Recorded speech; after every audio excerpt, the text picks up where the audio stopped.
ಬಂದಾಗ ಮಾತಾಡ ಬಂದ ಬರಕ್ಕ ನಿನ್ನ ಮುಂದಿನ ಸಂಡಿಗೆ ಹೇಳ್ಕೊಡ್ತೀನಿ ನಾಡಿ. ನಿನ್ನಂತ ನಾಚಿಕೆ ಬಿಟ್ಟು ನಿಂತವ್ರಿಗೆ ಏನ್ ಹೇಳ್ತಿದ್ದಾರು ಅಂತೀನಿ. ನಿನ್ನಂತ ನಾಚಿಕೆ ಬಿಟ್ಟು ನಿಂತ್ರ ನನಗೊಂದು ಮಣಿ ನೀವು ಒಲಿಸ್ಕೊಳ್ಳೋದಲ್ಲ ಹೇಳುದ ವಾದಿಸ್ಕೊಳ್ಳವ. ನಿನ್ನಂತ ಹುಡುಗರ ಕಡೆಯಿಂದ ಒಲಿಸ್ಕೊಳ್ಳೋದು ಅಂದ್ರ ನಮಗೊಂದು ಮಣಿ ಹೋಳಿಗೆ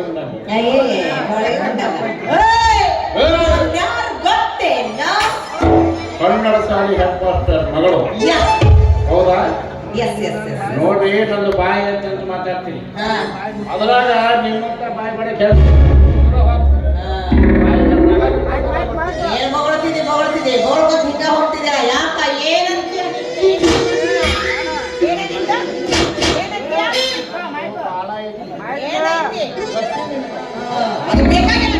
ನಮ್ಮ ಅಪ್ಪ ಬರ್ಲಿ ನೀ ಏನೇನು ಮಾತಾಡಿಯಲ್ಲ ಎಲ್ಲ ಹೇಳ್ತೀನಿ. ನಾನು ಯಾರು ಗೊತ್ತಾ ಹೇಳಿ ಈಗ ಹೇಳ. ಕನ್ನಡ ಶಾಲೆ ಹೆಡ್ ಮಾಸ್ಟರ್ ಮಗಳು ನಮ್ಮಪ್ಪ